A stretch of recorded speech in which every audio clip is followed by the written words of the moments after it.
நிகழ்ச்சிக்கு அன்போடு வரவேற்கின்றோம் நேர்களே. இலங்கை கடல் எல்லைக்குள் இந்திய மீனவர்கள் அத்துமீறி நுழைந்தால் தயவு தாட்சியமின்றி கைது செய்ய உத்தரவிட்டுள்ளார் ஸ்ரீலங்காவுடைய ஜனாதிபதி மைத்ரிபால சிறிசேன. அது மட்டுமல்லாது பறிமுதல் செய்யப்பட்ட இந்திய படகுகள் இங்கே கைது செய்யப்பட்டு பறிமுதல் செய்யப்படுமானால் அதுவும் திரும்ப தரப்படாது அப்படின்னு அறிவித்துள்ளார் அவர். தமிழ் தேசிய கூட்டமைப்பை சேர்ந்த தலைவர்கள், இலங்கை தமிழ் மீனவ பிரதிநிதிகள் இவர்களை எல்லாம் சந்தித்து இவர்களோடு கலந்தாலோசனை செய்த பிறகு அவர் இவ்வாறு அறிவித்துள்ளார். நிச்சயமாக அதிர்ச்சியை இங்கே கிளப்பியிருக்கிறது இந்த ஒரு நிலைப்பாடு.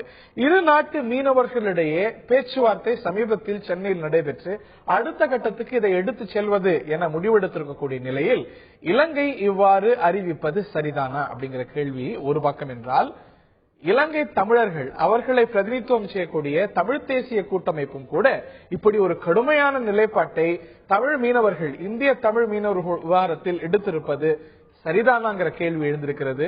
ஒரு இயல்பான புரிந்து கொள்ளக்கூடிய விஷயம் தானா அப்படிங்கிற இன்னொரு பார்வையும் எழுந்திருக்கிறது. இந்த தமிழ் மீனவர்கள் பிரச்சனை இரு பக்கமும் பாதிக்கப்படுவது இல்ல பாதிப்புக்குள்ளாவது தமிழர்கள் தான். இந்திய தரப்பா இருந்தாலும் சரி, ஸ்ரீலங்கா தரப்பா இருந்தாலும் சரி, எந்த பக்கம் நியாயம் இருக்கிறது விவாதிப்போம் இன்றைய ஆயுதெழுத்து நிகழ்ச்சியில். மேலும் கூடுதல் பின்னணி விவரங்களை எமது சிறப்பு செய்தியாளர் சலீம் தர முதலில் கேட்போம். இலங்கையில் இந்த வருடம் ஜனவரி மாதம் அதிபர் தேர்தல் நடைபெற்றது. மஹிந்த ராஜபக்சேவை தோற்கடித்து சிறிசேனா அதிபராக பதவியேற்றுக் கொண்டார். அடுத்த மாதமே, அதாவது பிப்ரவரி மாதம் இந்தியா வருகை தந்திருந்தார். பிரதமர் நரேந்திர மோடியை சந்தித்து பேசினார். இரு நாட்டு பிரச்சனைகள் பேசப்பட்டன.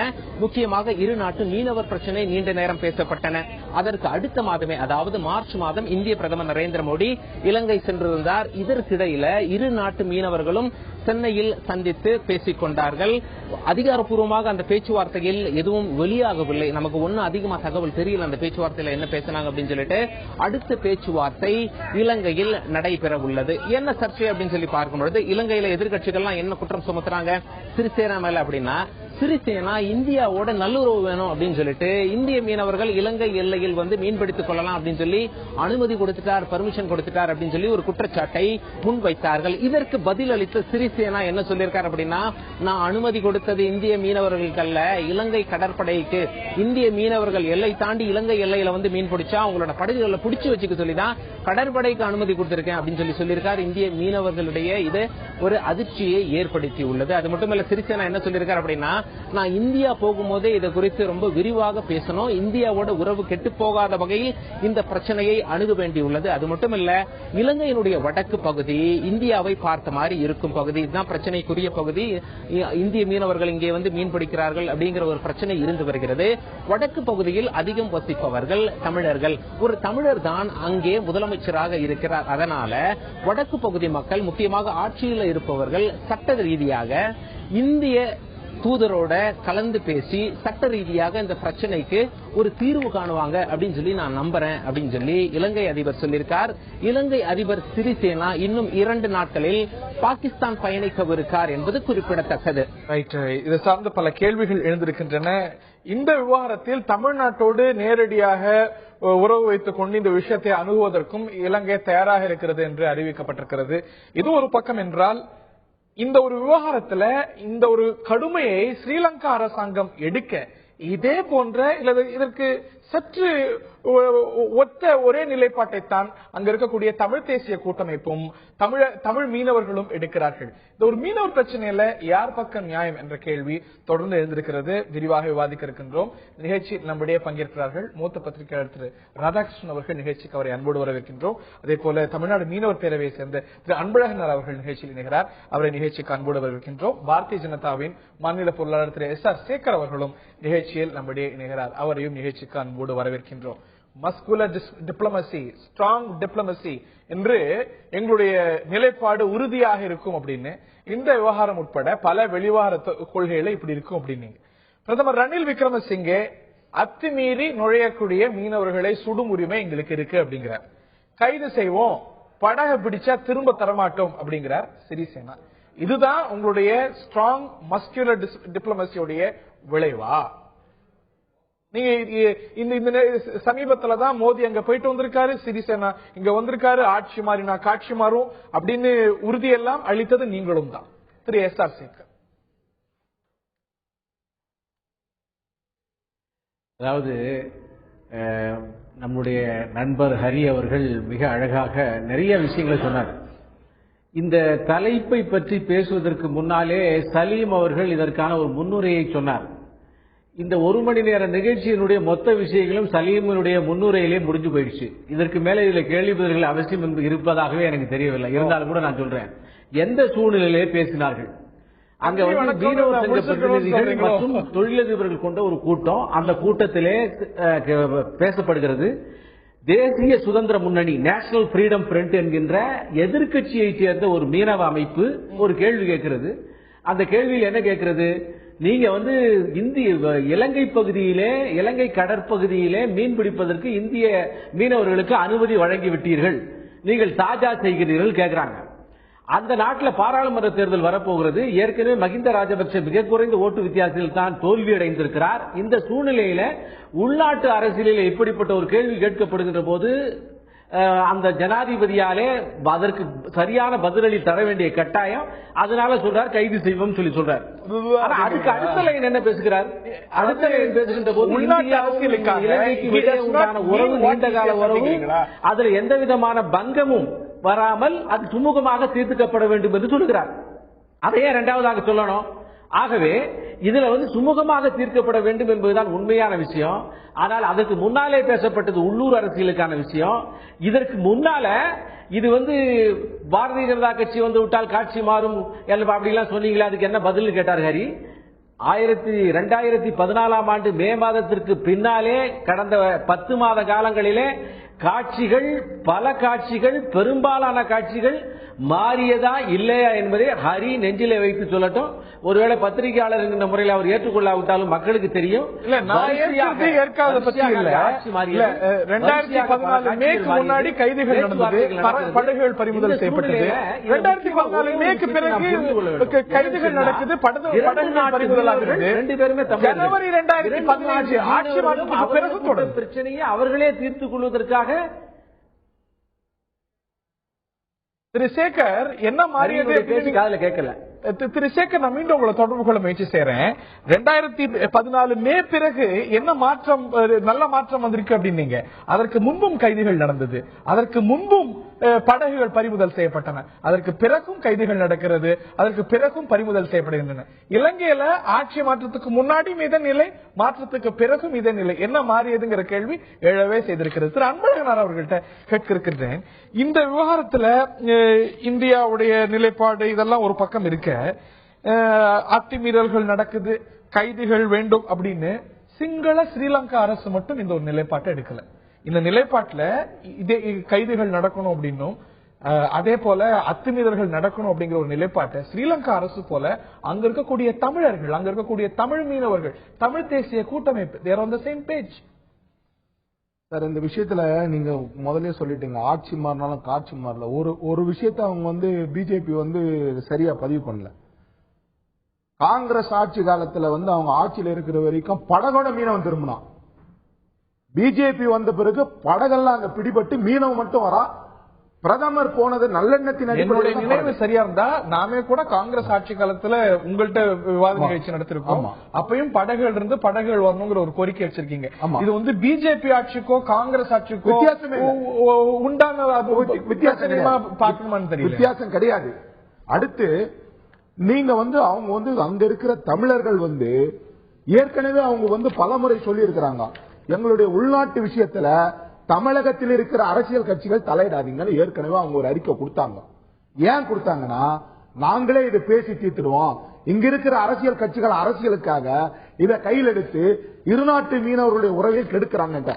அப்ப மீனவர்களுடைய பிரச்சனை இங்க இருக்கிற அரசியல் கட்சிகளுக்கு அரசியல் விளையாட்டு தளமா மாறிச்சு. இவங்க சும்மா இருந்தாலே, அரசியல் கட்சிகள் சும்மா இருந்தாலே இருநாட்டு மீனவர்கள் பிரச்சனையும், இரு நாடுகளும் ஆளுகின்ற இந்த அதிமுக ஆட்சியும், அங்க இருக்கிற பிஜேபி ஆட்சியும், அங்க இருக்கிற ஸ்ரீலங்காவுக்கு இந்த அதிபர் அவங்க பேசி முடிச்சிடுவாங்க. இவங்க நாளுக்கு ஒரு பிரச்சனைகளை பேசுகின்ற பொழுது அரசியலால் என்ன பாதிப்பு ஏற்பட்டிருக்கிறது அப்படின்னு நான் உங்க மூலமா கேட்டு புரிஞ்சுக்க முயற்சி செய்யறேன். இந்த நிலையில இலங்கை வடக்கு மாகாண மீனவர் துறை அமைச்சர் திரு டென்னீஸ்வரன் அவர்கள் நம்முடைய தொலைபேசி வாயிலாக இணைந்திருக்கிறார். திரு டென்னீஸ்வரன், அழைப்பில் இணைந்தமைக்கு நன்றி. உங்களோடு கலந்தாலோசித்த பிறகுதான் நீங்கள் வடக்கு மாகாண மீனவர் பிரதிநிதிகள், தமிழ் தேசிய கூட்டமைப்பை சேர்ந்த மூத்த தலைவர்களோடு கலந்து ஆலோசித்துத்தான் சிறிசேனா, அதிபர் சிறிசேனா இப்படி ஒரு முடிவுக்கு வராரு அப்படின்னு நான் புரிஞ்சுக்கிறேன். அப்படிதானே திரு டென்னீஸ்வரன்? வணக்கம் அறிவிப்பாளர்களே, தங்களுடைய கேள்வி சரியாக விளங்கவில்லை. ஒரு முறை கேட்கின்றீங்களா? எஸ், என்னுடைய கேள்வி என்னன்னா, அதாவது அத்துமீறி கடல் எல்லையை தாண்டினால் கைது செய்வோம் அப்படின்னும், அதே போல பறிமுதல் செய்யப்பட்ட படகுகளை திரும்ப ஒப்படைக்கும் எண்ணம் இல்லை அப்படிங்கிற ஒரு முடிவையும் உங்களோட தமிழ் தேசிய கூட்டமைப்பு நீங்கள் மற்றும் மீனவர் பிரதிநிதிகளோடு கலந்து ஆலோசனை செய்த பிறகுதான் ஜனாதிபதி சிறிசேனா எடுக்கிறார் இல்லையா அந்த முடிவை?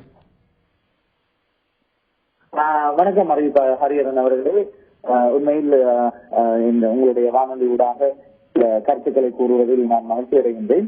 அந்த வகையில் நேற்றைய தினம் எனது நாட்டின் ஜனாதிபதி மைத்ரிபால சிறிசேனா அவர்களும் எமது தமிழ் தேசிய கூட்டமைப்பின் தலைவர் சம்பந்தன் அவர்களும் ஏனைய பாராளுமன்ற உறுப்பினர்கள், குறிப்பாக வடமாகாண அமைச்சர் மீன்பிடி அமைச்சர் என்ற வகையில் நானும் வடமாகாணத்தில் இருக்கின்ற எமது மீனவ பிரதிநிதிகள், இவர்கள் கடந்த காலங்களில் எமது இந்திய இலங்கை மீனவ பிரச்சினை தொடர்பாக கலந்துரையாடலில் பங்கு பெற்றியவர்களும் நேற்றைய தினம் ஒரு கால 2 மணி அளவில் ஜனாதிபதி செயலகத்தில் விசேட கூட்டம் ஒன்று ஒழுங்கு செய்யப்பட்டிருந்தது. அதன் அடிப்படையில் பல்வேறு விடயங்கள், முக்கியமாக இந்திய இழுவைப் படகுகள் தொடர்பாகவும் எமது மீனவர்கள் மேற்கொள்கின்ற தடை செய்யப்பட்ட மீன்பிடி முறைகள் தொடர்பாகவும் தென்பகுதியில் இருந்து வருகின்ற, அதாவது குறிப்பாக இலங்கையின் தென்பகுதியில் இருந்து வருகின்ற மீனவர்கள் செய்கின்ற தடை செய்யப்பட்ட மீன்பிடி முறைகள் தொடர்பிலும் கருத்துரைகள் பரிமாறப்பட்டன. குறிப்பாக இந்த இந்திய இழுவைப் படகுகளினால் நிச்சயமாக எமது தமிழ்நாட்டில் உள்ள எமது உறவுகள் மற்றும் எமது வடமாகாணத்தில் வடகிழக்கில் இருக்கின்ற எமது தமிழ் மக்கள் எமது மக்களுக்கு இடையில் நல்லதொரு உறவு வளர வேண்டும். ஆனால் அண்மை காலமாக இந்த மீன்பிடி தொடர்பான பிரச்சனைகள் பலகைக்கு, அதாவது மிகவும் பாரிய பிரச்சனையாக இரு நாட்டு மீனவர்களுக்கும் இடையில் நடைபெற்றுக் கொண்டிருக்கின்றது. குறிப்பாக இந்த இரு நாட்டு மீனவர்கள் என்று கூறுகின்ற பொழுது இரு நாட்டிலும் இருக்கின்ற எமது தமிழ் மீனவர்கள் தான் இதில் கஷ்டப்படுகின்றார்கள். ஆகவே இதற்கு நாங்கள் சரியான ஒரு பொறிமுறையை வகுக்க வேண்டும். அதன் அடிப்படையில் கடந்த காலங்களில் பல்வேறு கூட்டங்கள், உங்களோட கலந்தாலோசனை நடந்த பிறகுதான் இந்த முடிவு எடுக்கப்பட்டிருக்கு நான் புரிஞ்சுக்கிறேன். என்னுடைய கேள்வி, உங்களது இந்திய தமிழ் சகோதரர்கள், உங்களுடைய தொப்புள் கோழி உறவுகள் மீது கைதுகள் நடக்கணும், அத்துமீறினா கைதுகள் செய்யப்படணும், அவங்களுடைய படகுகள் பறிமுதலானா அதை வந்து திரும்ப ஒப்படைக்க தேவையில்லை அப்படிங்கிற முடிவு உங்களோட கலந்தாலோசனைக்கு பிறகு நடக்குமானால் அது எந்த வகையில நியாயம்னு புரியல திரு டென்னீஸ்வரன். இல்லை ஹரியன் அவர்களே, எங்களுடைய கலந்தாலோசித்ததன் பின்னர் என்று அல்ல, இது நீண்ட காலமாக இருக்கின்ற ஒரு பிரச்சனை. எமது மீனவர்களும் அன்றாடம், அதாவது சாதாரண வறுமை கோட்டுக்கு கீழ் இருக்கின்ற மீனவர்கள் இந்திய இழுவைப் படகுகளினால் மிகவும் கஷ்டப்படுகின்றார்கள். அவர்களது வலைகள் மற்றும் ஏனைய மீன்பிடி உபகரணங்கள் நாளாந்தம் அழிவடைந்து வருவது நீங்களும் அறிந்த விடயம். கடந்த வாரம் கூடி எமது யாழ் மாவட்டத்தில் கட்டைக்காடு பகுதியில் பல கோடி ரூபாய்கள் வலைகள், பெருமதியான வலைகள் அளிக்கப்பட்டிருக்கின்றன இந்திய இழுவைப் படகின் மூலமாக. ஆகவே எமது இந்திய உறவுகள், எமது தமிழ்நாட்டில் இருக்கின்ற எமது உறவுகள் எமது பிரச்சனையில் அதிக அக்கறை உள்ளவர்களாக இருக்கின்றார்கள். எமது தமிழ் மக்களுக்கான பிரச்சனையை தீர்த்து வைக்க வேண்டும் என்பதிலும் தமிழ்நாட்டு அரசும் தமிழ் மக்களும் பக்கபலமாக இருந்து வருகின்றார்கள். அதற்கு உண்மையில் நாங்கள் நன்றி கூற வேண்டும். இன்னும் எனது அகதிகள் அங்கு இருக்கின்றார்கள், அவர்களையும் நீங்கள் அதே வேளையில தான் அத்துமீறினா கைதுகள் நடக்கணும்னு தீர்மானம் போடுறீங்க இல்லையா? உங்களுக்காக குரல் கொடுக்கக்கூடிய உறவுகள்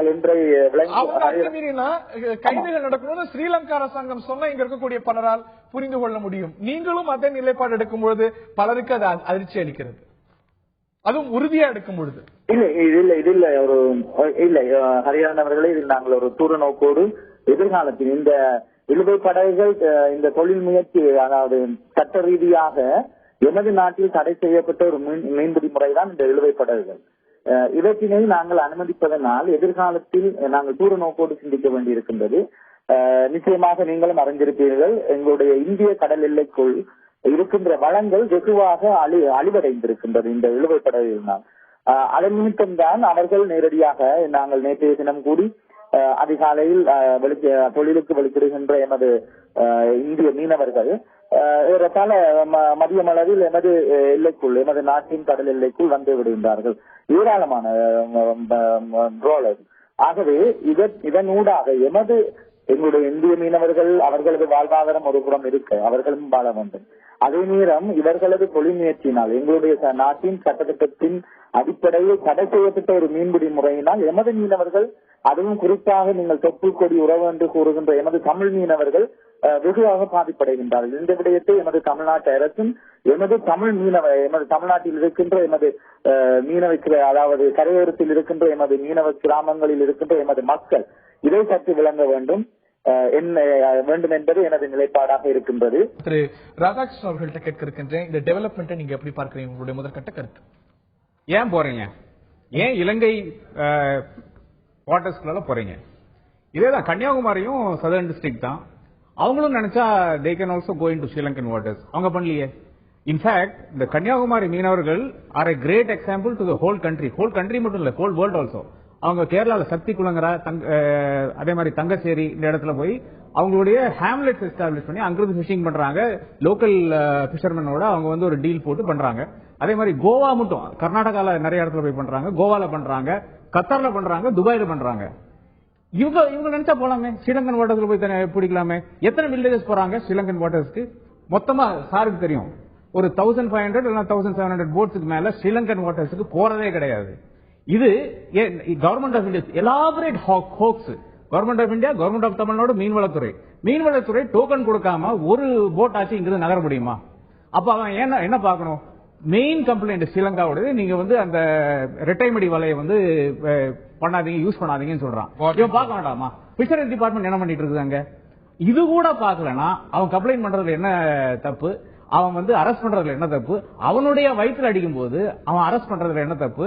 அவனுடைய மீனவர்களுக்கு பாதுகாப்பு வேண்டாமா என்ற கேள்வி ஆக தமிழ் தேசிய கூட்டமைப்பு, அங்க இருக்கக்கூடிய மீனவர் பிரதிநிதிகள், ஸ்ரீலங்கா அரசாங்கம் அவங்களுடைய நிலைப்பாடு சரின்னு சொல்றீங்க? டெபினட்டாக. நானே ஒரு 2011-12 டக்ளஸ் தேவானந்தா ஆர்கனைஸ் பண்ணி ஒரு மீனவர் பேச்சுவார்த்தையில நானும் கலந்து கொண்டு, நானும் அங்க ஒரு பார்ட்டிசிபென்டாக நான் அங்க உட்கார்ந்து இருந்தேன். அதுல சேம் டிஸ்கஷன் தான். ரெட்டைமடி வலையை எடுத்துட்டு வராதீங்க, இங்க வந்தீங்கன்னா நாங்க இப்பதான் ஆரம்பிச்சிருக்கோம், எங்க வலையில நீங்க அறுத்துட்டு போயிடுறீங்க. இதே டிஸ்கஷன்ஸ் தான் மறுபடியும் இன்னைக்கும் வருது டிஸ்கஷன்ல. அதாவது மீனவர் பேச்சுவார்த்தைகள் பிரயோஜனமற்றது, நீங்க வந்து அங்க போறதை தவிர்க்க வேண்டும். இது ஒரு வெரி மேபி 10,000 இல்ல 20,000 ஃபேமிலிஸ்க்கு இருக்கிற பிரச்சனை, சுஷ்மா ஸ்வராஜுக்கு தெரிஞ்ச பிரச்சனை. அவங்க தான் சஜஸ்ட் பண்றாங்க நீங்க டியூனா ஃபிஷிங் மாறலான்ட்டு. கவர்மெண்ட் ஆஃப் இந்தியா சஜஸ்ட் பண்ணுது. ஆனா அதுக்கு ஒரு மானியம் அலாட் பண்றாங்க. அந்த மானியத்தை வந்து ஒழுங்கா இங்க இம்ப்ளிமெண்ட் பண்றதுக்கு ஆள் இல்லை. இவ்வளவுதான் பிரச்சனையே. அவர் ஃபிஷர்மேன் ஆர் அட் ஃபால்ட். உங்களுடைய சகோதரர் சொல்றது எங்களுடைய வாழ்வாதாரம் பாதிக்கப்படுது. நீங்க வந்து காலாகாலமா பண்ணிட்டு இருக்கீங்க உங்களுடைய மெத்தட் அட்வான்ஸ். நீங்க பாருங்க, ஏழை வடக்கு மாகாண தமிழ் மீனவர்கள் பாதிக்கப்படுறாங்க அப்படிங்கும்போது இதுல இன்னொரு பக்கத்தையும் பார்க்க வேண்டியிருக்கு. இன்னொரு பக்கத்தையும் பாக்குறது கரெக்ட் தான் சார். இப்ப சார் என்ன சொன்னாருன்னா, கன்னியாகுமரி மீனவர்கள் வந்து உலகம் முழுவதும் மீன் பிடிக்கிறாங்க, அது உண்மை. அவங்க என்ன பிடிக்கிறாங்க? அவங்களுடைய தொழில் என்ன? அவங்க நெட்டு போடல, அவங்க லைனு டீனா, அதாவது தூண்டில்ல வந்து மீன் பிடிக்கிறவங்க. அவங்க உலகம், அவர் சொல்ற மாதிரியா கத்தாரு, துபாய், அபுதாபி, இங்கிருந்து மீனவர்கள் அங்க போய் அதை தான் அங்க தொழில் பண்றாங்க. இந்தியாவுடைய கட்ச் குஜராத்தில் இருந்து ஏறக்கூடிய கல்கட்டா வரைக்கும் அவங்க போறாங்க, அந்தமான்லயும் பிடிக்கிறாங்க. இங்க இருக்கிற மீனவர்களுக்கு இதுவரைக்கும் ப்ளூ ரெவல்யூஷனை இந்த கவர்மெண்ட் கிரியேட் பண்ணல. நீலப்புரட்சி உருவாகின்ற பொழுது 50% மானியத்தேடும், 50% வங்கி கடனாடாவும் இவங்களை வந்து தொழில் மாற்று முறையை உருவாக்கி கொடுக்கணும் நாங்க பல ஆண்டுகளா சொல்லி இருக்கிறோம். இது யாருடைய தவறு? இப்ப நீங்க அங்க போகக்கூடாதுன்னு சொல்றீங்க, நாங்க எங்க போறது? எங்களுக்கு வழி சொல்லுங்க. இந்த வலையை எடுத்து நான் எங்க போறது? நான் சொல்லுங்க தான் போவேன். நான் காலங்காலமா அங்கதான் பிடிச்சிருந்தேன், அங்கதான் என்னால பிடிக்க முடியும். அதுக்கு எனக்கு டைம் கொடு. 3 நாள் நாங்களும் 4 நாள் அவங்களும் பிடிக்கிட்டோம். நான் தொழில் மாறுவதற்கு எனக்கு டைம் கொடுக்கணுமா வேண்டாமா? இல்ல நீ இப்ப கூட சமீபத்துல நடந்த பேச்சுவார்த்தையில கூட 83 நாள் பிடிக்கிறேன் அப்படிங்கிற ஒரு கோரிக்கை வைக்கப்பட்டிருக்கு. ஆனா அங்க அதுக்கு ஏற்பில்லாத ஒரு சூழ்நிலை தான் இருக்கு. சார் நீங்க அது சரிப்பட்டு வராதுன்னு அவங்க சொல்றாங்க. நான் எல்லாத்தையும் ஒத்துக்கிறேன் சார். நீங்க ஏற்பட்டு வராதுன்னு சொன்னா கூட நாங்க என்ன பண்றது? அதுக்கு வந்து அரசாங்கம் ஒரு வழிமுறை சொல்லல. அதற்காக அவங்களுடைய வாழ்வாதாரத்தை போய் பாதிக்கும் பொழுது அவங்க இது உங்களுடைய கஷ்டம்.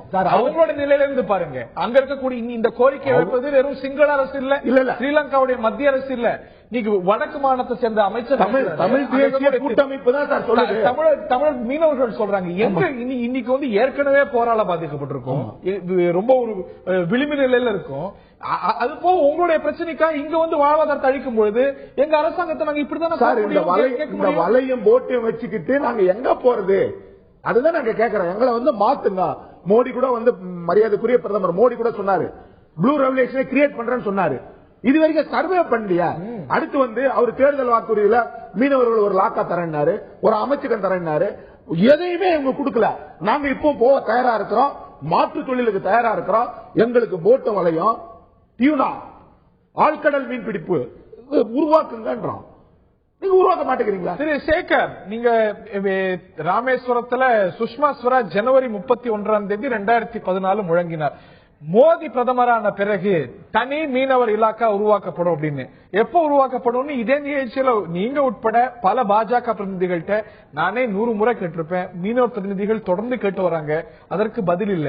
ஆனா இதுல மத்திய அரசாங்கத்துடைய பொறுப்பும் இருக்கு. இது ஒரு பக்கம் இருக்க, ஸ்ரீலங்காவுக்கு ஸ்ரீலங்கா அரசாங்கத்துடைய செயல்பாட்டுக்கு நற்சான்று அளித்து வரீங்க பாரதிய ஜனதாவை சேர்ந்த நீங்க இல்லையா?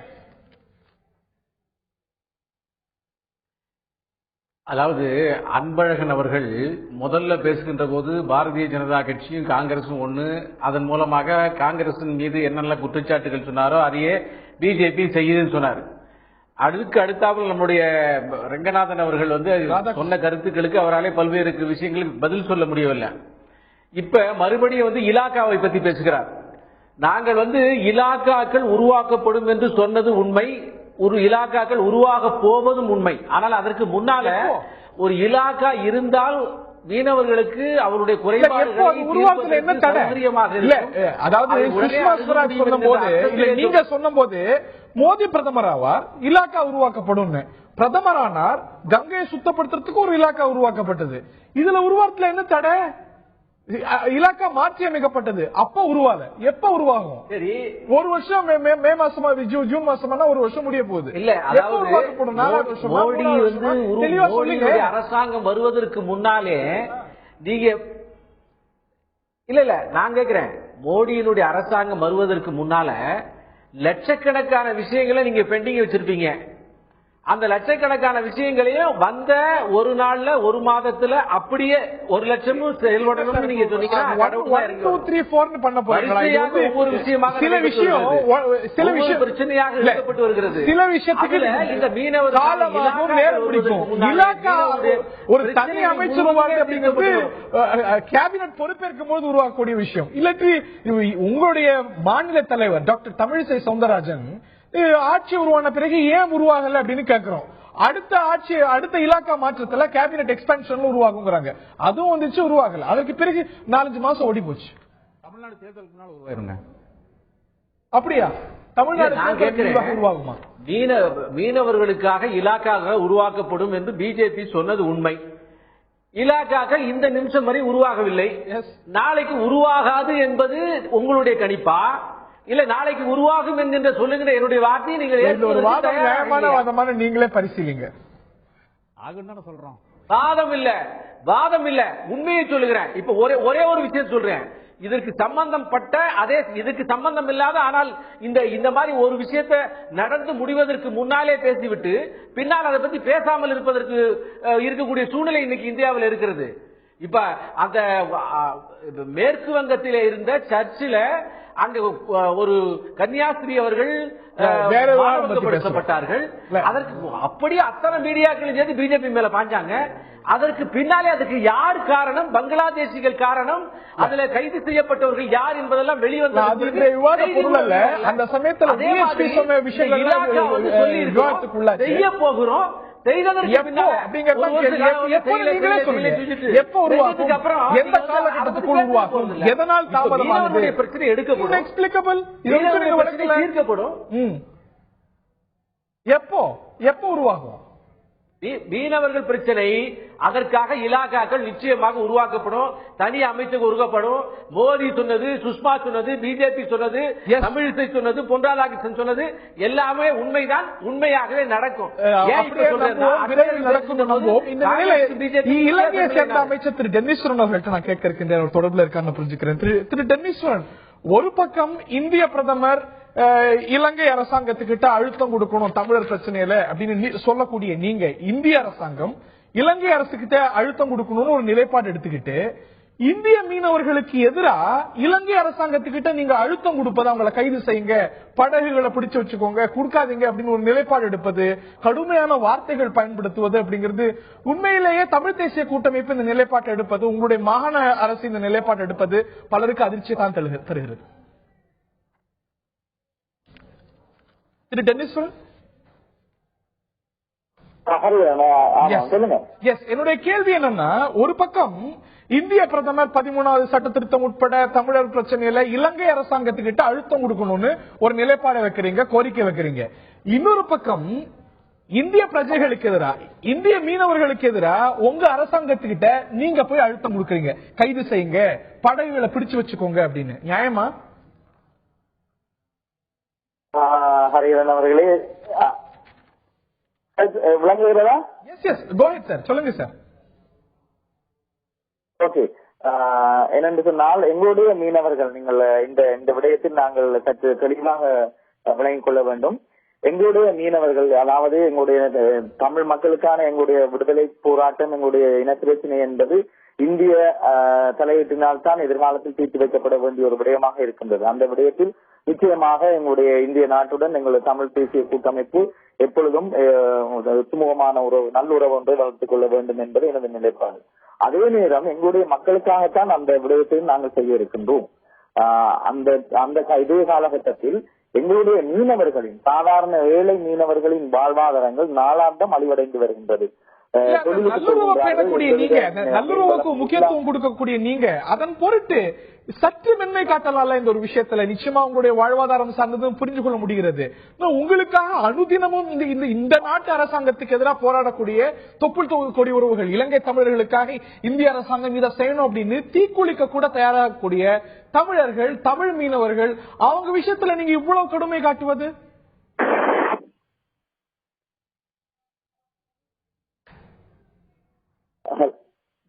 Yes sir, go ahead sir. இல்லை ஹரிஹரன் அவர்களே, இந்த விடயத்தில் எங்களுடைய மீனவர்களின் வாழ்வாதார பிரச்சனை அதிக அளவில் தலைதூக்கி இருக்கின்றது. அதனால்தான் இந்த தற்பொழுது நாங்கள் இந்த நிலைப்பாட்டில் இருக்கின்றோம். கடந்த பல வருடங்களாக இந்திய மீனவர்களின் வருகை அதிகமாக காணப்பட்டிருந்தது. அதன் பின்னர் இடையில் சற்று குறைவாக இருந்து தற்பொழுது மீண்டும் அளவுக்கு அதிகமான எங்களுடைய தலைமன்னார் மற்றும் யாழ் மாவட்ட கரையோரங்களில் இருந்து பார்த்தால் இந்திய எமது உறவுகள் கரையோரத்தில் நாங்கள் பார்க்கக்கூடிய அளவில் வந்து நிற்கின்றார்கள். ஆகவே எங்களுடைய மீனவர்கள் எங்கு சென்று மீன்பிடிப்பது என்பது ஒரு கேள்விக்குறி. உண்மையில எங்களுடைய பத்திரிகையாளர் ராதாகிருஷ்ணன் அவர்களின் கருத்தை நான் வரவேற்கின்றேன். எங்களுடைய, அதாவது இந்த விடயத்தில் நாங்கள் ஏற்கனவே உங்களுடைய கடல் வளம் எமது தமிழ்நாட்டு மீனவர்களின் தமிழ்நாட்டு எல்லை, அதாவது இந்திய கடல் எல்லைக்குள் இருக்கின்ற கடல் வளங்கள் வெகுவாக பாதிப்படைந்திருக்கின்றது இந்த இரட்டை மடியினால். அங்கு இந்த மீன்வளம் குறைவடைந்திருப்பதனால் தற்பொழுது எங்களுடைய இந்திய அதாவது தமிழ்நாட்டு மீனவர்கள் எங்களுடைய எல்லைக்குள் வருகின்றார்கள். இங்கும் இது அழிவடையும் என்று சொன்னால் எதிர்காலத்தில் ஒட்டுமொத்தமாக தமிழ்நாட்டு மீனவர்களும் எங்களுடைய மீனவ குடும்பங்களின் எதிர்கால சந்ததியினர், எதிர்கால எமது சந்ததியினர் மீனுக்கு கையேந்த வேண்டிய நிலை ஏற்பட்டுவிடும். ஆகவே கடல் வளத்தை பாதுகாக்க வேண்டிய பொறுப்பு எங்களுக்கும் இருக்கின்றது, உங்களுக்கும் இருக்கின்றது. ஆகவே சட்ட ரீதியாக தடை செய்யப்பட்டிருக்கும் இந்த இழுவை படகு மீன்பிடி முறை என்பது நிச்சயமாக நிறுத்தப்பட வேண்டியது ஒன்று எங்களுடைய கடல் எல்லைக்குள். இல்லை என்று சொன்னால் அதாவது எங்களுடைய மீனவர்களின் குறைய 20, அதாவது எங்களுடைய 4 மாவட்ட வடமாகாணத்தில் இருக்கின்ற 4 மாவட்டத்திலும் அதிக அளவாக 50% மேலாக எங்களுடைய அதாவது மக்கள் மீன்பிடி தொழிலை நம்பி இருக்கின்றார்கள். இவர்கள் நாளாந்தம் அந்த மீன்பிடியின் ஊடாக வருமானத்தை ஈட்டிக் கொள்ளவில்லை என்று சொன்னால் அவர்களது குடும்பங்களில் இருக்கின்ற பிள்ளைகளின் படிப்பு, அவர்களது எதிர்காலம், அவர்களது பொருளாதாரம் எல்லாம் வீணடிக்கப்படுகின்றது. அதாவது நிச்சயமாக எதிர்காலத்தில் பாதிய ஒரு பிரச்சனையை எங்களுடைய மீனவர்கள் எதிர்நோக்குகின்றார்கள் இந்த விடயத்தின் ஊடாக. உங்களுக்கு இருக்கிறது அப்படிங்கிறது இது ஒரு கைதுனாலையும் படகு பறிமுதல்னாலையும் இங்கேயும் வாழ்வாதார பாதிப்பு ஏற்படுகிறது அப்படிங்கறதையும் நாம் பார்க்கணும். ஆனா அவர் சொல்லக்கூடிய ஒரு விஷயம் கவனிக்கத்தக்கது, இது நாள் வரைக்கும் தமிழ் தேசிய கூட்டமைப்பு இதுல இந்த அளவுக்கு இந்த ஒரு பேச்சுவார்த்தைகள்ல இண்டல்ஜால இன்னைக்கு அந்த ஒரு கட்டத்துக்கு அவர்கள் தள்ளப்பட்டிருக்கிறார்கள். அவங்களும் கூட இந்தியாவோட பகைத்துக்கணும் அப்படிங்கிற ஒரு நிலைப்பாடு எடுக்கக்கூடியவர்கள் அல்ல. இந்த நிலைமைக்கு அவர்கள் இந்த நிலைக்கு தள்ளப்பட்டிருக்கிறார்கள் அப்படின்னு புரிஞ்சுக்கலாமா திருநாராயணன்? அதாவது இதுல ரெண்டு விஷயம் இருக்கு. ஒண்ணு ஒரு பாராளுமன்ற தேர்தலை சந்திக்க இருக்கிறாங்க தமிழ் தேசிய கூட்டமைப்பு. தமிழ் தேசிய கூட்டமைப்பு இந்தியாவினால் உருவாக்கப்பட்டது என்ற கருத்து இந்தியாவில் பலமாக ஓங்கி நிற்கிறது.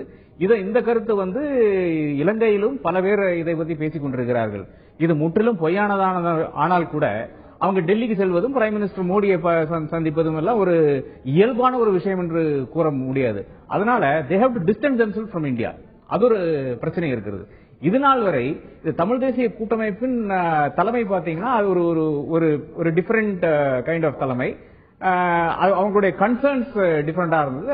அவங்க நிச்சயமாக ஒரு மீனவர் பிரச்சனைக்கு இறங்கி செல்லக்கூடிய ஒரு அளவுக்கு அவங்க வரவில்லை என்று கூட நான் கூறுவேன். அதாவது இனிஷியலி டிஎன்ஏ கன்சர்ன்ஸ் என்ன இருந்ததுன்னா அது ஒரு overarching 13th amendment, political rights, freedom, அந்த மாதிரி ஒரு கன்சர்ன்ஸ்ல இருந்து கீழே இன்னைக்கு தான் தமிழ் தேசிய கூட்டமைப்பு என்கிறது மக்களுக்கு இந்த மாதிரி லைவ்லிஹுட் இஷ்யூஸ் இருக்குங்கிற ஒரு உண்மையை இப்பதான் தெரிகிறது அவங்களுக்கு என்று நான் கருதுவேன். இது தமிழ் தேசிய கூட்டமைப்பின் ஒரு பிக்கஸ்ட் டிராபேக். ஏன்னா இவங்க கீழே இறங்கி போய் வேலை பண்றது இருக்கு, அது கிடையாது.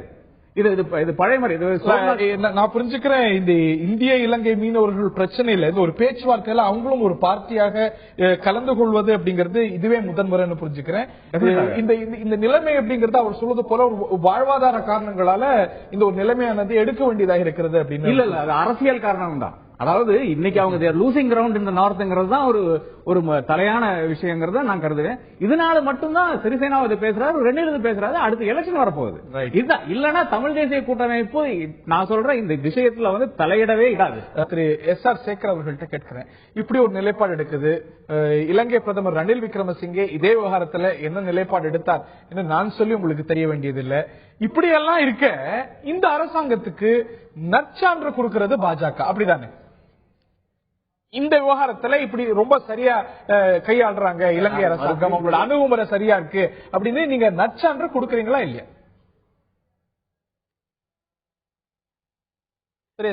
அதாவது இந்த ரணில் விக்ரமசிங்கே அவர்களுடைய அந்த சுட்டு விடுவேன் என்ற பேச்சும், அதே மாதிரி மைத்ரிபால சிறிசேனாவினுடைய கைது செய்வேன் என்கின்ற பேச்சும் உள்நாட்டிலே அவர்களுக்கு உண்டான நெருக்கடிக்கான பேச்சுக்களே தவிர அவைகள் இந்திய அரசாங்கத்தின் மீதோ இந்தியாவுக்கோ விடுக்கப்பட்ட எச்சரிக்கைகளாக நான் கருதவில்லை. காரணம் அந்த பேச்சு பேசின அடுத்த வார்த்தையை அவர் சொல்லியிருக்கிறார், இந்தியாவிலே நீண்ட கால உறவு வைத்துக் கொண்டிருக்க வேண்டும். இதுவே காங்கிரஸ் அரசாங்கத்துல பேசப்பட்டிருந்தா இதே இன்டர்பிரேஷன் தான் நீங்க எடுத்துட்டு இருப்பீங்களா?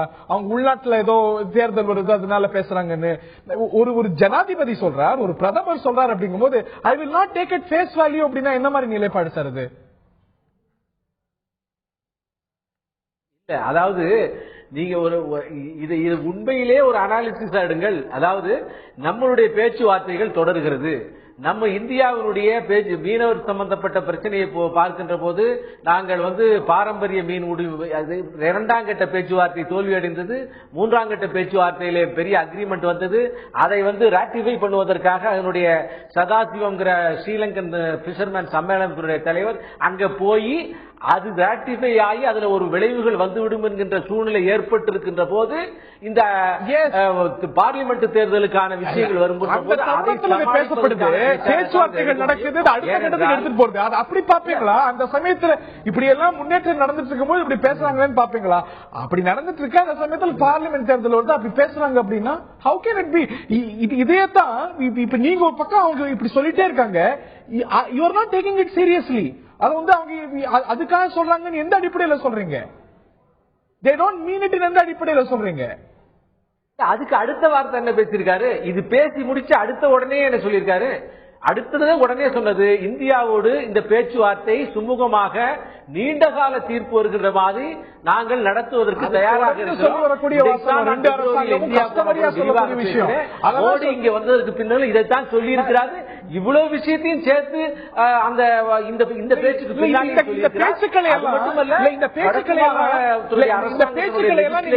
எடுத்துக்கல. அப்படித்தானே திரு எஸ்.ஆர். சேகர் இந்த பேச்சுக்கள் எல்லாம் ஜனாதிபதி சிறிசேனா சொன்னதையோ ரணில் விக்ரமசிங்க அவர்களுடைய நிலைப்பாட்டையோ இந்தியா சீரியஸா எடுத்துக்கல. அது பார்லிமெண்ட் தேர்தலுக்காக பேசப்படுறதுங்கிற அடிப்படையில் மட்டுமே பாக்குது. You don't take it seriously. அப்படிதானே? அதாவது நீங்க அதை நாங்கள் மிக சீரியஸாக எடுத்துக்கொள்கிறோம். ஆகவே மிகப்பெரிய கண்டனங்களை எல்லாம் தெரிவிக்கிறோம். அதன் மூலமாக அடுத்த கட்ட பேச்சுவார்த்தை நடப்பதை பற்றி நாங்கள் கவலைப்படவில்லை. எவ்வளவு ஆண்டுகளானாலும் இந்த பிரச்சனை இழுக்கிறீங்களா? இப்படி எல்லாம் நீங்க விருப்பப்படுகிறீர்களா? அல்லது கண்டனங்களை மட்டும் தெரிவித்து விட்டு அடுத்த கட்ட பேச்சுவார்த்தைக்கு போய் தீர்வு வர வேண்டும் என்று விரும்புகிறீர்களா? ராஜதந்திரத்தை இதில் வர வேண்டும் என்று விரும்புகிறீர்களா? அல்லது வாத பிரதிவாதங்களிலே மட்டும் இந்த விவாதத்தை கொண்டு சென்று, அதாவது இந்த இரண்டு அரசாங்கங்கள் கொண்டு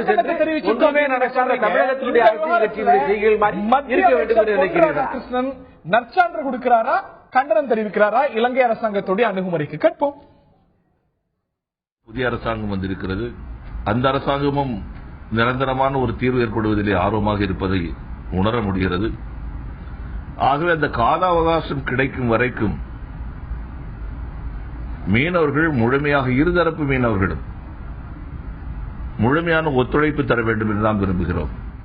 இலங்கை அரசாங்கத்துடைய அணுகுமுறை சரியானதாகவே இருக்கிறதுன்னு உணர முடிகிறது. எப்பயோ பேசல, நேற்று பேசி இருக்கிறார்.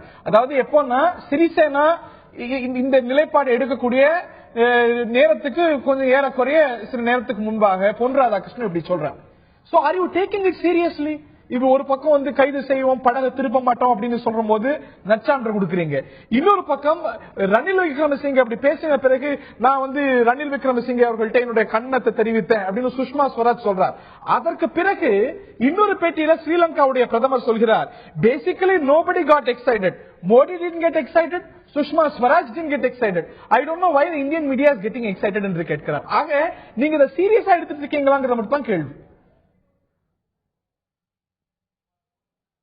நாங்கள் இந்தியாவினுடைய தமிழ்நாட்டினுடைய தமிழ் மீனவர்களும் ஸ்ரீலங்காவில் இருக்கின்ற மீனவர்களும் இரண்டு பேரும் தங்களுடைய பிரச்சனைகளை தீர்த்து அவருடைய வாழ்வாதாரத்திற்கு முக்கிய அடிப்படையான சிக்கல்கள் எல்லாம் தீர்ந்து அவர்கள் சந்தோஷமாகவும் அமைதியாகவும் இருதரப்பிலேயும் கைதுகள் இல்லாமல் எப்போதும் இருக்கின்ற பாரம்பரிய மீன்பிடி உரிமைகளோடு வாழ வேண்டும் என்பதை சீரியஸாக எடுத்துக் கொண்டிருக்கிறோமே தவிர இந்த வார்த்தை ஜாலங்களே அல்ல. பொன் ராதாகிருஷ்ணன் மிக அழகாக சொன்னார், தீர்வு ஏற்படுகிற வரை மீனவர்களும் இரண்டு தரப்பு மீனவர்களும் கொஞ்சம் அமைதி காக்க வேண்டும் என்று சொன்னதிலே எந்த தவறும் இல்லை. சரியாக சொல்லியிருக்கிறார். நாங்கள் தீர்வுகளை பற்றி கவலைப்படுகிறோம், வார்த்தைகளை பற்றி அலசி பார்த்து இந்த டிவி விவாத மேடையிலே அதை ஒரு பிரச்சனையாக்கி அடுத்த கட்ட நகர்வை தடுத்து நிறுத்துவதற்கு தயாராக இல்லை. ஜனாதிபதியோ பிரதமரோ சொல்லும் பொழுது இந்த வார்த்தைகள் அப்படின்னு அவ்வளவு லேசா நீங்க சொல்ல முடியுமான்னு எனக்கு தெரியல. திரு ராதாகிருஷ்ணன், திரு அன்பழகன் ரெண்டு பேருடைய வார்த்தையும் கேட்க இல்ல. அதாவது சரி கொஞ்சம் பொறுமை காக்க வேண்டும் என்று சொல்றாரு. சரி பொறுமை காக்கட்டும், ராமேஸ்வரம் மீனவர்கள் பொறுமை காக்கட்டும். அதுவரை ராமேஸ்வரம் மீனவர்களுக்கு நீங்க என்ன செய்ய போகுது அது நீங்க ஃபர்ஸ்ட் எடுத்து சொல்லணும். இன்னொன்னு இந்த என்டையர் அப்ரோச்சே இருக்குல்ல, இந்த ட்ரெடிஷனல் பிஷிங் கிரவுண்ட்ஸ், அதாவது பாரம்பரிய மீன்பிடி தளங்கள் என்ற அப்ரோச்சே இருக்குல்ல, அந்த அப்ரோச்சே தப்பு. ஏன்னா முன்னாள் சார் டெபினட்டாக தெரியும் நினைக்கிறேன், முன்னாள் மீனவர்கள் அவங்க விசைப்படகள் வச்சு மீன் பிடிக்கல, அதனால அவன் இலங்கைக்கு போய் மீன் பிடிக்கல, அங்கேயேதான் மீன் பிடிச்சிட்டு இருந்தான். நாம இங்க இருக்கிறதெல்லாம் அழிச்சிட்டு அப்புறம் அங்க போய் இலங்கை கரையோரம் போய் அங்க நீங்க உரிமை கொண்டாடுவது சரியா அப்படிங்கறதா ராதாகிருஷ்ணன் கூட கேள்வி இல்ல, இலங்கையிலே கேள்வி. அதனை நம்ம என்ன எதிர்பார்க்கணும்னு சொன்னா, இனக்கலவரம் ஏற்பட்ட பிறகு, இனக்கலவரம் நடந்த போதும் நம்ம மீன் பிடிக்கும் போது இலங்கைக்கு செல்லும் பொழுது அவங்க யாரும் இங்க எல்லை தாண்டி இவங்க உரிமையான இடத்தை மீன் பிடிக்கிறது தவறுன்னு யாரும் சொல்லல. எப்ப சொல்றாங்க, இனக்கலவரம் முடிஞ்சு தமிழ் மீனவர்கள் அங்க வரும்பொழுது இங்க நீங்க எல்லை தாண்டி வரக்கூடாதுன்ற பிரச்சனை இஷ்யூ பண்றாங்க. அதான் உண்மை. அதுக்கு என்ன காரணம்னு கேட்டீங்கன்னா, அவங்க 25 ஆண்டு காலத்துல வந்து ஒரு 15 ஆண்டு காலம் பின்தங்கி இருக்கிறாங்க. நம்ம 25 ஆண்டுகள் அட்வான்ஸா இருக்கிறோம். அப்ப அந்த மீன்பிடி வலைகள் ரொம்ப அட்வான்ஸா கொண்டுட்டு போகும்போது நம்ம அதிக அளவுல மீன் பிடிக்கிறோம். அப்படி மீன் பிடிக்கும் பொழுது தமிழ் கடற்கரையில தமிழ்நாட்டினுடைய இந்திய எல்லையில இருக்கிற கடல் வளங்கள் அழிஞ்சிச்சு. இது சர்வேல சொல்லுது உண்மை. நாங்க என்ன கேட்கறோம்னா, நாங்க அங்க மீன் பிடிக்காத எங்க மீன் பிடிக்கணும். சரிங்க, நாங்க எங்க மீன் சொல்லுங்க. நீங்க நாங்க அங்க மீன் பிடிக்க கூடாது. அது நமது பிரச்சனை. அது நமது பிரச்சனை. எங்க மீன் பிடிக்க நீங்களே ஒத்துக்கிறீங்க. அவங்களுடைய வாழ்வாதாரம், அவங்களுடைய மீன்பிடி முறை அப்படிங்கிறது 15 வருஷம் பின்தங்கியது. நீங்க அதை பயன்படுத்தி எங்களுடைய கடல் வளத்தை அழிக்கிறீங்க அப்படிங்கிறது. ஒரு குடிமகனுடைய வாழ்வாதாரத்திற்கு உருவாக்கக்கூடிய அரசாங்கம் நீங்க எங்களுக்கு வழிவகுத்து கொடுங்க. இந்திய அரசாங்கத்துக்கிட்ட கேட்கக்கூடிய பிரச்சனை. இலங்கை தரப்புல நீங்க அத்துமீறீங்க, எங்களுடைய கடல் வளத்தை அழிக்கிறீங்க அப்படிங்கிற ஒரு குற்றச்சாட்டு நினைக்கிறீங்க சார். நான் என்ன சொல்ல வரல. அது நாங்க என்ன கேட்கறோம்னா, உங்க பிரகாரமே நாங்க வரோம். நாங்க எங்க மீன் பிடிக்கணும். ஆமா, நாங்க விட்டுருங்க சார். நாங்க தப்பு நாங்க ஒத்துக்கிறோம் சார். இல்ல எங்க மீன் பிடிக்கணும் சொல்லுங்க. நான் எங்க மீன் பிடிக்கிறேன் திரு சேகர், நான் எங்க மீன் பிடிக்கிறேன். எனக்கு என்ன தொழில் செய்ய எனக்கு செய்து கொடு, நான் அங்க போய் பிடிக்கிறேன். திரு சேகர், இது டீப் சீ பிஷிங் ஒரு நீண்ட கால தீர்வு, ப்ளூ ரெவல்யூஷன் என்றெல்லாம் பேசிய அரசாங்கம் நீங்க. என்ன நிரந்தர தீர்வு, நிரந்தர தீர்வு, இது வந்து குவிக் பிக்ஸ் இல்ல அப்படின்னு தொடர்ந்து பேசிட்டே இருக்கமே தவிர செயல்பாட்டு அளவுல என்ன மாற்று முறை ஏற்பாடுகள் செய்து தரப்பட்டிருக்கு, அதற்கான என்ன நகர்வுகள் மத்திய அரசாங்கம் சார்பா நடந்திருக்கு? நிச்சயமா மாநில அரசாங்கம் சொல்லுவோம். இல்ல, இப்ப அன்பழகன் வந்து அழகாக பேசினார், ரொம்ப ஆவேசமா கூட பேசினார். இந்த மாதிரி பிரச்சனைக்கு டீப் சீ பிஷிங், அதற்கான வந்து மானியம், அதற்கான பயிற்சி, அதற்கான மற்ற விஷயங்களை எல்லாம் செய்து தருவதற்கு இந்த அரசு தயாராக இருக்கிறது என்பதை இந்த மீனவ சங்கங்களுடைய பேச்சுவார்த்தை நடக்கின்ற போது பொன் ராதாகிருஷ்ணன் அவர்கள் தமிழ்நாட்டில் இருக்கிற எல்லா மீனவ சங்கங்களையும் கூட்டு பேசி ஒரு நாள் முழுவதும் எங்களுடைய கமலாலயத்தில் பேசி அவர்களை டெல்லிக்கு அழைத்து சென்று பேசி இந்த தீர்க்க வேண்டும் என்கின்ற அதை முன்னுரிமை கொடுக்கப்பட்டது. முன்னுரிமை கொடுப்பதற்கு முன்னாலே நாங்கள் இவர்களோடு பகிர்ந்து கொண்ட விஷயம், இதற்கு மாற்று வழி வாழ்வாதாரம், அதுல வந்து டீப் சீ பிஷிங் பிரைமரி, அதற்கு பின்னாலே இந்த தொழிலே வேண்டாம் என்று சொல்பவர்களுக்கு மாற்று வழி வாழ்வாதாரம், இவையெல்லாம் இந்த சங்கங்களோடு பேசப்பட்டிருக்கிறது. ஆனால் இது தீர்வு வந்ததற்கு பின்னாலே தான் அவை கன்சிடர் பண்ணப்படும் என்று அவர்கள் சொன்னதாலே இந்த அரசாங்கம் அவர்களுடைய ஒப்புதலை நோக்கி காத்திருக்கிறது தவிர அரசாங்கம் இதிலே தயாராக இருக்கிறது கிடையாது. நான் மறுக்கிறேன். ஏன் தப்பு சார்? டீப் சீ பிஷிங்ல வந்து நாங்க கேட்டது என்னன்னா, 1 வருடங்களுக்கு இல்ல 2 வருடங்களுக்கு எங்களுக்கு நாங்க 3 நாள் பிடிச்சுக்கிறோம், நீங்க 4 நாள் பிடிச்சுங்க, அதற்கு பிறகு நாங்க மாற்று தொழிலுக்கு கொஞ்சம் கொஞ்சம் சொல்றீங்க. அதற்கு அவங்க தயாரா இருக்கணும்ல, அவங்களுடைய உரிமை இல்லை. சரி சார், அப்படியே நாங்க தயாரா இருந்தாலும் மாற்று தொழிலுக்கு உண்டான சர்வே சொன்னது சொல்லி எவ்வளவு நாள் ஆச்சு? 10 மாசம் ஆயிடுச்சு. சரி, இவங்க நாங்க சொல்ற தொழிலாவே இருந்தா கூட உரிமையா நீங்க இந்திய அரசாங்கத்துக்கிட்ட கேட்கலாம், நாங்க வேற எங்க பிடிக்கிறது அப்படின்னு நாங்க கேட்கிறோம். இல்ல, அதற்காக நாங்க உங்க இலங்கை முடியுமா? காலங்காலமா எங்களுடைய பர்த் ரைட்ஸ்ல பிடிக்கிறோம். பர்த் ரைட் அப்படின்னு சொல்லிட்டு வரையறுக்கப்பட்ட எல்லாம் இருக்கு, அவங்களுடைய உரிமை. உங்களை விட கூடுதலான உரிமை அவங்களுக்கு இருக்கு. அத வந்து நாங்க வந்து நீங்களே சொல்றீங்க நீங்க செஞ்சுதான் ஆகணும், அவங்களோட வாழ்வாதாரத்தை அழிக்கிறது தவிர அவர் வழி இல்லை அப்படிங்கிற ஒரு நிலைப்பாடு எடுக்கிறீங்களோ? வாழ்வாதாரத்துல சார் நாங்க என்ன உங்ககிட்ட கேட்டுக்கிறேன்னா, இந்த மாற்று தொழிலுக்கு நம்மளுடைய இந்த முறைகள்னால இலங்கையில வாழ்வாதாரம் பாதிக்கப்படுது அப்படிங்கறது ஏத்துக்கிறீங்களா இல்லையா? எல்லாரும் ஏத்துக்கிறாங்க, நாங்க ஒட்டு மொத்தமா ஏத்துக்கிறோம். அனுமதிப்பாங்க. அதனாலதான் கேட்கிறேன், மாற்று தொழில் உருவாகும் வரை நாங்க அதுக்குதான் அவங்க கால கட்டி கேட்கிறோம். உங்க அரசாங்கத்துக்கு நம்ம கேட்கலாம், அதற்கான தண்டனையை அங்க இருக்கக்கூடிய தமிழ் மீனவர்களே அனுபவிக்கணும். இப்போ நீங்க சொல்ற வாதத்தை எடுத்துக்கினா, நீங்க அங்க போவாதீங்க, அவங்க இலங்கைக்கு போவாதீங்க, நீங்க அங்க மீன் பிடிக்காதீங்கன்னா அப்ப நாங்க பட்டினி சாகணுமா? இதுக்கு பதில் சொல்லுங்க. நாங்க பட்டினி கிடந்து சாகணும். நிச்சயமா மாற்று ஏற்பாடுகள் செய்து தரப்படுவதற்கான ஒரு நிரந்தர நாங்க என்ன பண்றது? அதுக்கு வழி சொல்லுங்க, அதுதான் கேட்கிறோம். நாங்க அங்க போகாமல் இருப்பதற்கு எங்களுக்கு வழி என்ன? திரு டென்னிஸ்வரன், இலங்கையை சேர்ந்த வடக்கு மாகாண மீனவர் துறை அமைச்சர் தொடர்ந்து இணைப்பில் இணைந்திருக்கிறார் நினைக்கிறேன். இப்போ இந்த ஒரு பேச்சுவார்த்தையில கூட இந்த ஒரு 83 நாட்கள் பிடித்துக் கொள்வது, இந்திய மீனவர்கள் மீன் பிடிக்கிறது அப்படிங்கிற ஒரு கோரிக்கை வைக்கப்பட்டது. அது கூட ஏற்கத்தக்க ஒரு கோரிக்கையா உங்களுக்கு படலையா? அதற்கு முன்பு அதிகமான நாட்கள் முன்மொழியப்பட்டது, அதெல்லாம் குறைஞ்சு வந்து இன்னைக்கு 83 அப்படிங்கிறது நிக்கிறாங்க. நீங்களே சொல்றீங்க தமிழர்கள் உங்களுக்காக குரல் கொடுக்கறாங்க. அந்த 83ங்கிற ஒரு கோரிக்கை ஏற்பதில் என்ன தயக்கம்? ஹரிஹரன் அவர்களே, எங்களுடைய ராதாகிருஷ்ணன் அவர்கள் கூறியது போன்று கடந்த காலங்களில் எனது தமிழ் தேசிய கூட்டமைப்பு எனது இனப்பிரச்சினை தொடர்பாக கூடிய கவனம் செலுத்தி வந்திருக்கின்றது. தற்பொழுது எங்களுடைய வடமாகாணத்தை நாங்கள் கைப்பற்றியதன் பின்னர் நாங்கள் அடிமட்டத்தில் கிராம மட்டத்தில் இறங்கி வேலை செய்ய வேண்டிய ஒரு தேவை இருக்கின்றது. அவ்வாறு செல்கின்ற பொழுது அங்குள்ள மக்களின் பிரச்சனைகள் மிகவும் பாரதூரமாக இருக்கின்றது, காணப்படுகின்றது. குறிப்பாக இந்த மீனவர்களின் பிரச்சனை, நாங்கள் அங்கு சென்றால் அவர்கள் எங்களுக்கு எதிராக நிற்கின்றார்கள். எங்களுடைய மக்கள், அந்த பாதிக்கப்பட்ட மக்கள், எமது மீனவ மக்கள், நாங்கள் அதில் அக்கறை எடுக்கவில்லை என்ற ஒரு குற்றத்தையும் சுமத்துகின்றார்கள் எங்கள் மீது. ஆகவே நாங்கள் இதில் எவ்வாறான முடிவு, தமிழ்நாடு மற்றும் இந்திய அரசின் ஆதரவு தமிழ் மக்களுக்கு எப்போதும் இருக்க வேண்டும். அதே நேரம் இலங்கை அரசும் இந்திய அரசும் கிடையில் இருக்கின்ற பிரச்சனைகளை இலங்கை அரசு தமிழ் மக்கள், அதாவது குறிப்பாக தமிழ் தேசிய கூட்டமைப்பு இதை பயன்படுத்தி அதை இல்லாமலாக்க வேண்டும் என்ற போர்வையில் அல்ல, இதை சற்று தெளிவாக இருக்க வேண்டும். எமது இனப்பிரச்சனை என்பது வேறு, எமது மீனவர்களின் அவர்களது வாழ்வாதாரம் மற்றும் மீனவ தற்பொழுது எழுந்திருக்கின்ற இந்த இழுவைப்படகு பிரச்சனை என்பது வேறு.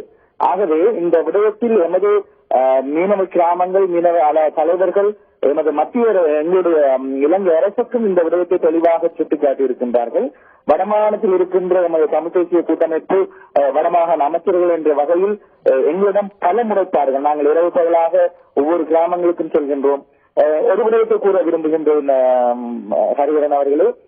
கடந்த காலத்தில் நான் சட்டத்தரணியாக இருந்த பொழுது எங்களுடைய மன்னார் மாவட்டத்தில் தான் அதிகமாக இந்திய மீனவர்கள் இலங்கை கடற்படையினரால் கைது செய்து கொண்டு வரப்படுவார்கள்.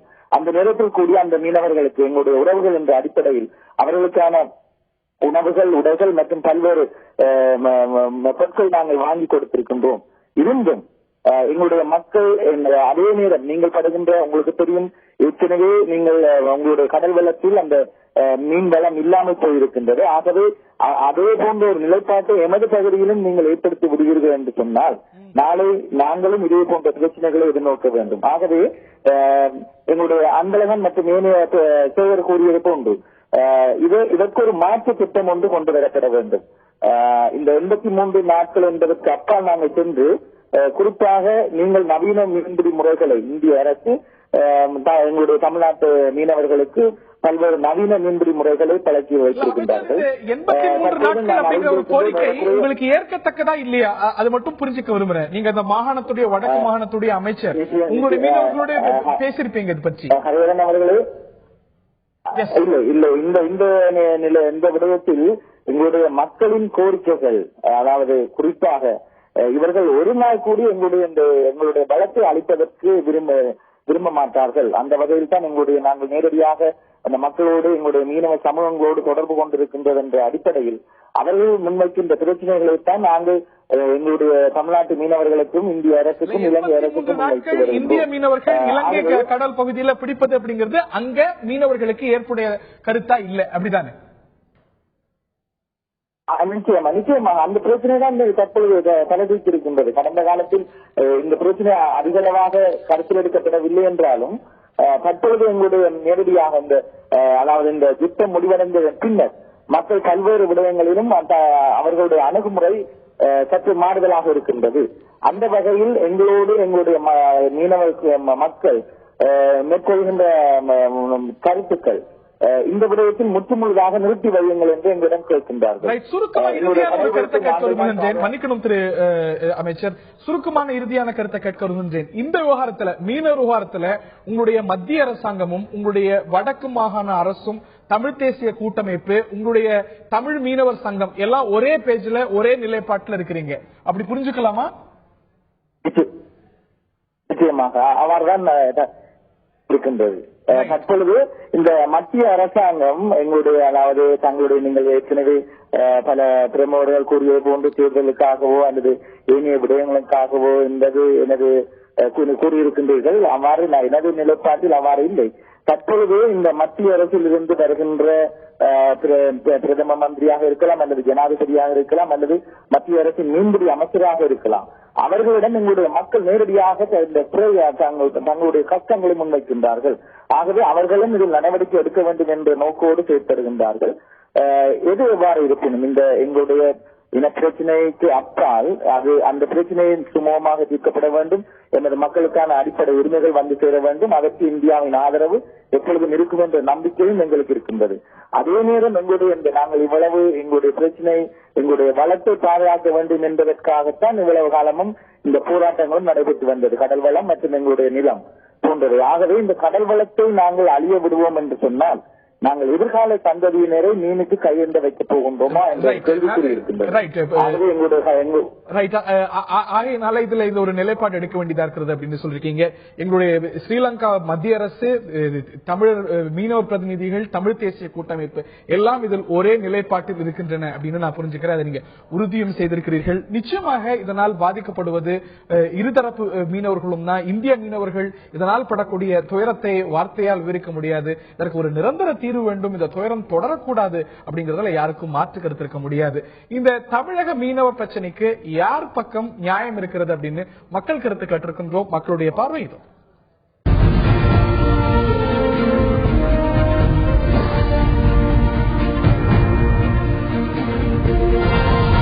தமிழக மீனவர் பிரச்சனையில் யார் பக்கம் நியாயம்? இந்தியா என்று 51%, இலங்கை என்று 18%, இரு பக்கமுமே நியாயங்கள் இருக்கிறது, பிரச்சனைகள் இருக்கிறது என்று 31% சொல்லியிருக்கிறார்கள். நிச்சயமாக இதுல பாதிப்புக்கு உள்ளாவது இரு பக்கமும் இருக்கக்கூடிய தமிழ் மீனவர்கள் என்றால் நிச்சயமாக அது ஒரு மிகையான ஒரு கூற்றாக இருக்க முடியாது. ஒரு நிரந்தர தீர்வு, இரு பக்கமும் பாதிக்கப்படாத, இரண்டு தமிழர்களும் பாதிக்கப்படாத ஒரு நிரந்தர தீர்வு வர வேண்டும் அப்படிங்கறதுதான் தொடர் கோரிக்கை. அது ஏற்பட வேண்டும். அதற்கான பேச்சுவார்த்தைகள் நடந்து வருகின்றன. எல்லா தரப்பிலும் சொல்வது போல இதற்கு ஒரு குவிக் பிக்ஸ் என்பது கிடையாது. ஆனால் அந்த ஒரு நிரந்தர தீர்வு அப்படிங்கிறது தள்ளி போயிட்டே இருக்கக்கூடிய ஒரு தீர்வாகவும் இருக்க முடியாது. உடனடியாக இது ஒரு முக்கியமான விவகாரமாக எடுத்துக்கொண்டு விரைந்து நடவடிக்கை எடுக்க வேண்டிய ஒரு விவகாரமாக எல்லா தரப்பும் இதில் கொள்ள வேண்டும். நிகழ்ச்சியில் பங்கு பெற்ற திரு ராதாகிருஷ்ணன், திரு அன்பழகனார் மற்றும் இலங்கையிலிருந்து பங்கு பெற்ற இந்த மாகாண மீனவத்துறை அமைச்சர் திரு டென்னிஸ்வரன் மற்றும் பாரதிய ஜனதாவின் மாநில பொருளாளர் திரு எஸ்.ஆர். சேகர் ஆகியோருக்கு நன்றி. பார்த்த நேயர்களுக்கும் நன்றி.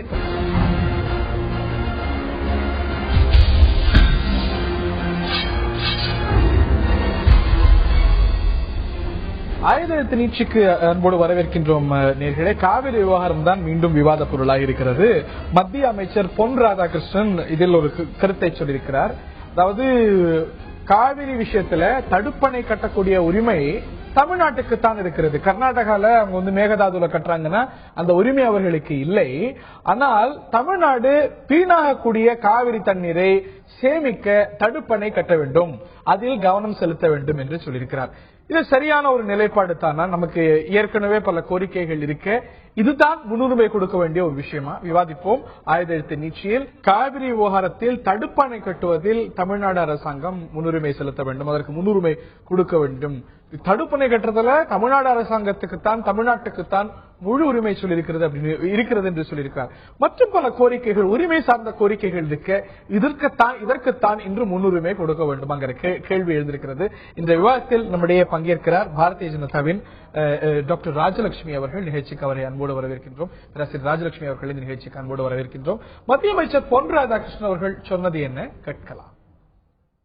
தடுப்பணை கட்டக்கூடிய உரிமை படைத்தவர்கள் என்னை பொறுத்த வரைக்கும் தமிழ்நாடு அரசாங்கம், தமிழ்நாட்டு மக்கள்.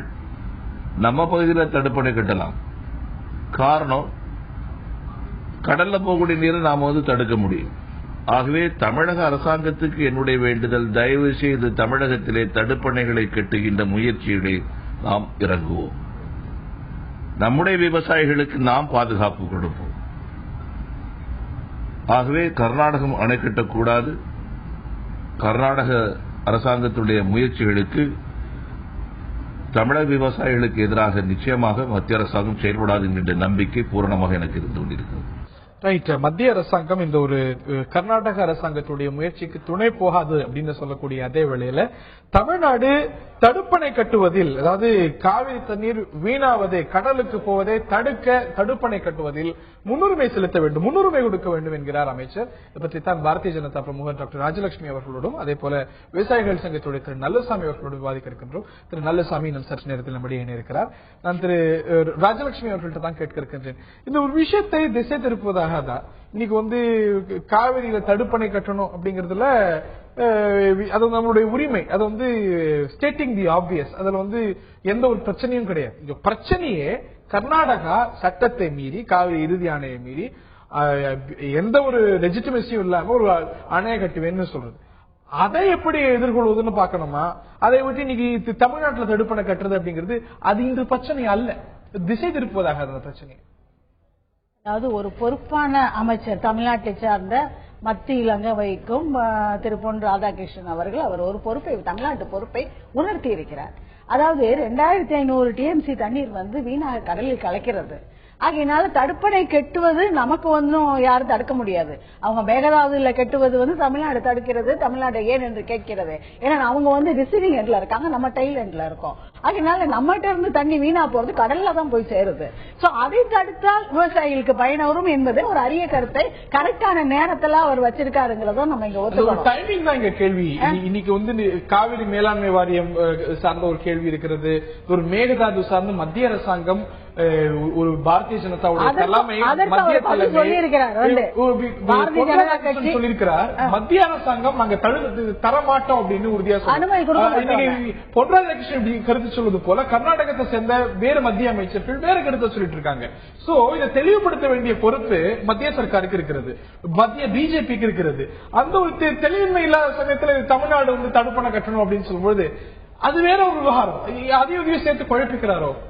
அப்படி கிடையாதுங்க. தமிழ்நாட்டில் நீர் மேலாண்மை எப்படி இருக்க வேண்டும் என்பது அதே மாதிரி இருக்கிறதா என்றது நமக்கு ஒரு கேள்விக்குறி.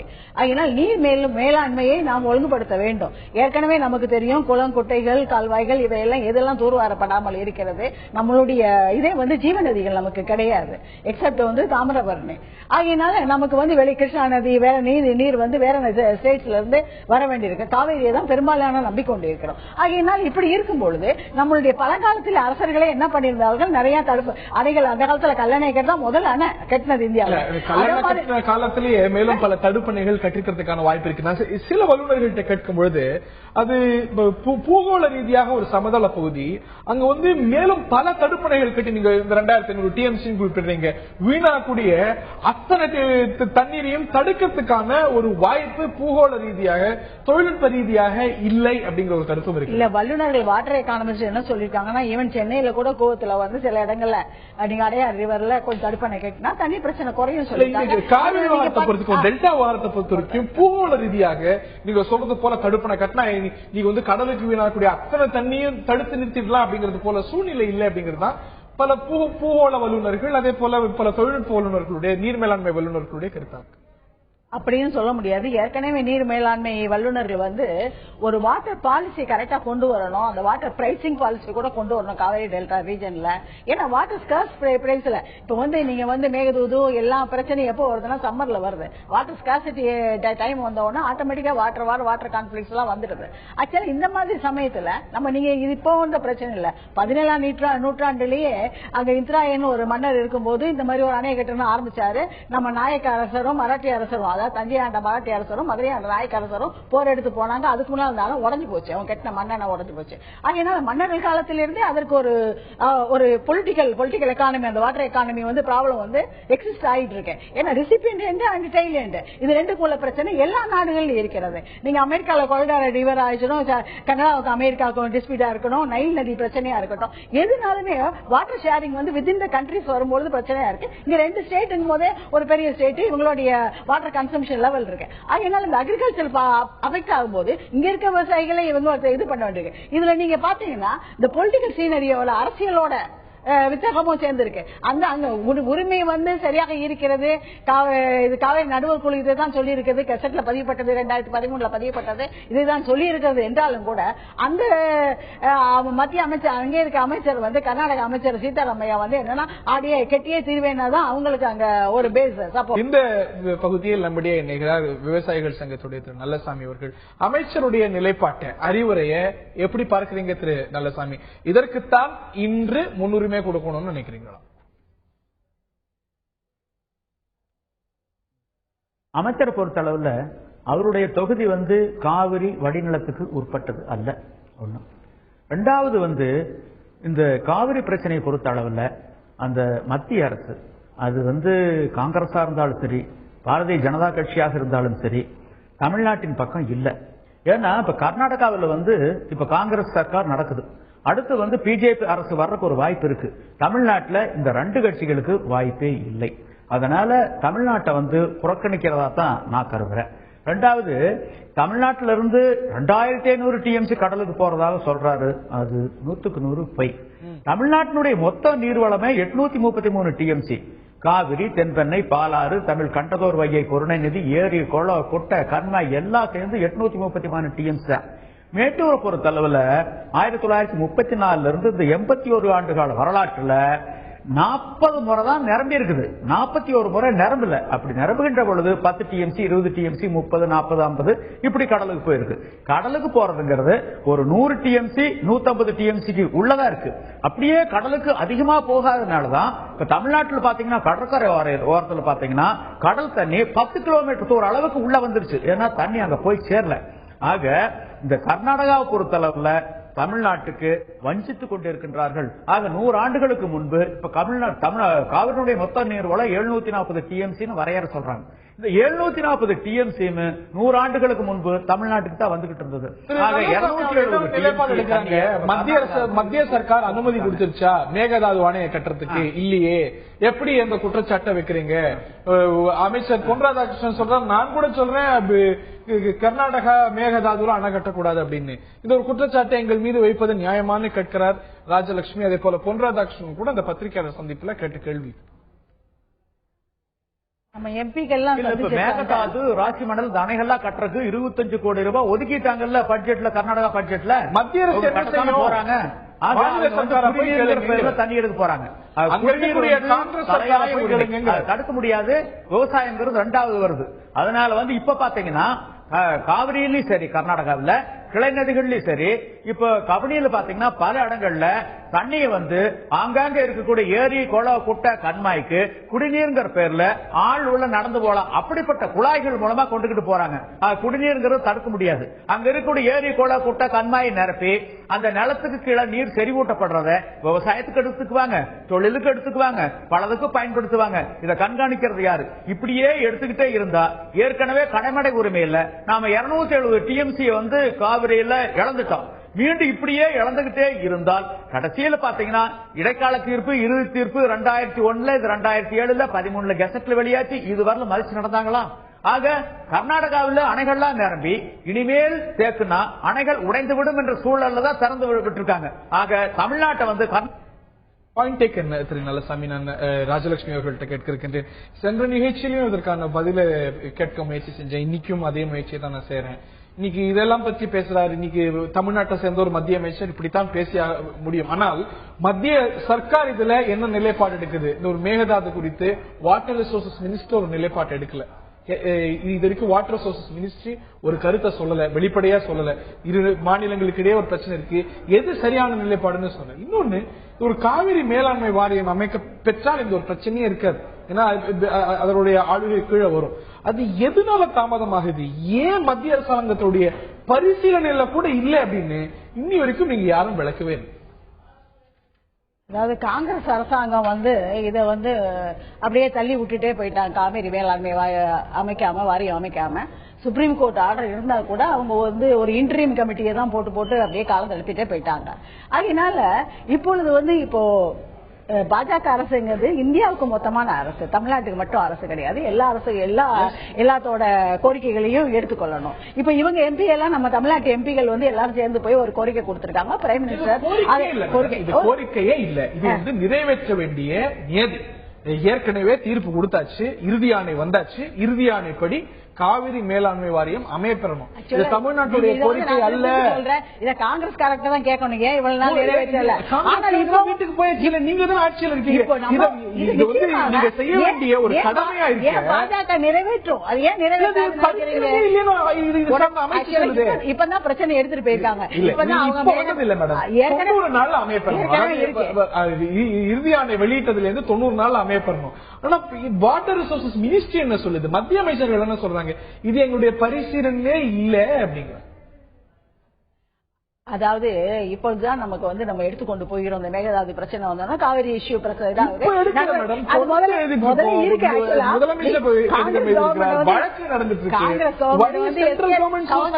காங்கிரஸ் கவர்மெண்ட் அது எஸ்கேப் ஆகிட்டே இருந்துட்டாங்க.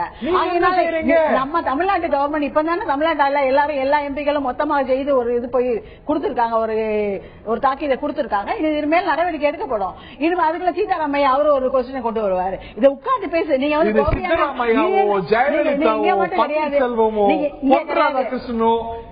சொல்ல வேண்டிய கோர வேண்டிய ஒரு விஷயமே இல்ல. ஆட்டோமேட்டிக்கா நடக்க வேண்டிய ஒரு விஷயம். விவசாயிகள் வந்து இதை கோரிக்கை வைக்காங்க, பந்த் அனௌன்ஸ் பண்ணாங்க. இப்படி இருக்கும்போது எல்லாரும் ஒரு பதில் சொல்லி ஆக வேண்டி இருக்கிறது. அதனால அரசாங்கம் வந்து எடுத்தவங்க மொத்தமா சொல்லிட முடியாது. அதனால இப்போ சரி நீங்க வந்து சொல்றீங்க ஏன் அறிவிக்கவில்லை வாட்டர் ரிசோர்ஸ், அவங்களுக்கு தெரியாத எப்ப அறிவிக்கணும்னு சொல்லிட்டு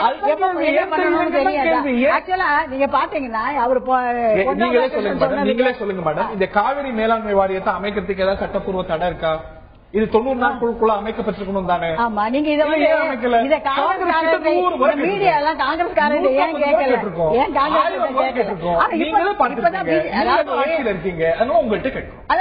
நாங்க தான் வந்து நிச்சயமாக ஒரு அணை கட்டுவதற்கு பெர்மிஷன் கொடுக்க மாட்டோம்னு சொல்லிட்டு எங்க மத்திய அமைச்சர் சொல்லி இருக்கிறாரு. என்வாரன்மெண்ட் கிளியரன்ஸ் எல்லாம் நாங்க இன்னும் கொடுக்கல அப்படிங்கறத சொல்லி இருக்கோம். இன்னும் அவங்க அப்ரோச் பண்ணிருக்காங்க தெரியல. அவங்க பட்ஜெட்ல ஒரு அலோகேஷன் கொடுத்திருக்காங்க. அது ஒரு பீதியை கிளப்புகிறது. நல்ல தமிழ்நாட்டுல வந்து இந்த மாதிரி ஒரு எழுச்சி ஏற்பட்டு எல்லாரும் ரெப்ரசென்ட் பண்ணி ஒரு நல்ல விஷயம். அதனால உரிய முடிவு எடுக்கப்படும். அப்படிலாம் கர்நாடகா வந்து ஒண்ணு கொடுக்காம முடியாது. அதுக்கு இன்னொரு கருத்தை நம்ம அன்பர் சொன்னாரு விவசாய நண்பர், அதற்கு ஒண்ணு சொல்லிக்கிறேன். அதாவது 30 ஏற்கனவே சொல்லியிருக்காங்க, இது வாட்டர் ரிசோர்ஸ் டிபார்ட்மெண்ட் ஏற்கனவே இந்த ரிசர்ச்சர்ஸ் எல்லாம் சொல்லியிருக்காங்க 30% கால்வாயெல்லாம் தூர்வாருன்னா 30% குறைக்க முடியும். சீரடிக்கப்பட்டது. தடுப்பணை மூலமாக வீணாக போகும் தண்ணீரை தடுப்பதற்கு இன்னொரு 30% வந்து தடுப்பணைகள் மூலமா தடுக்கலாம் சொல்லிட்டு ஒரு ரிப்போர்ட் இருக்கிறது. அதனால வீணா போகும் தண்ணீரை நம்ம தடுத்துக்கணும். நம்மகிட்ட வர்ற தண்ணியை நம்ம பக்குவமா பயன்படுத்தணும். இதுக்கு வந்து முக்கியமா நீங்க இன்னொன்னு விஷயம் வந்து நான் வந்து சொன்னா தப்பா நினைக்க கூடாது. யாரும் ஆந்திரால செஸ் இருக்கு, மகாராஷ்டிரால செஸ் இருக்கு, வாட்டர் செஸ் இருக்கு, குஜராத்ல இருக்கு. நம்ம தமிழ்நாட்டுல தான் அது ஒழுங்கா இம்ப்ளிமெண்ட் பண்ணல. அதனால இதெல்லாம் ஒழுங்கா இம்ப்ளிமெண்ட் பண்ணா வாட்டர் ரிசோர்ஸ் எப்படி மேனேஜ் பண்றது மக்களுக்கு நன்றாக தெரியும். மேலாண்மையில இன்னும் நிறைய கோரிக்கைகள் இருக்கு. இன்னும் தூர்வாரத்துல பெட்டரா செய்யணும் அப்படிங்கிற அறிவுரைகள்லாம் வழங்குறீங்க, மத்திய அரசாங்கமும் கொடுக்கிறது. இது ஒரு பக்கம் இருக்கு. நமக்கு கிடைக்கப்பட வேண்டிய இதைதான் எங்க மத்திய அமைச்சர் சொல்லிருக்காரு. ஏன் சொல்லக்கூடாதுன்னு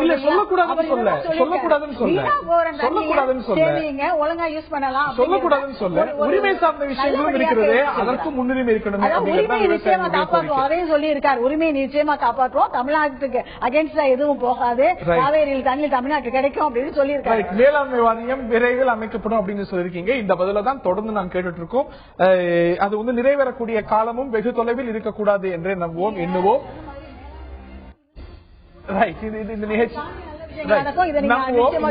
பங்கு பெற்ற ராஜலட்சுமி அவர்களுக்கும் திரு நல்லசாமி அவர்களுக்கும் பார்த்தனர்களுக்கும் நன்றி கூறி விடைபெறுகிறோம். வணக்கம்.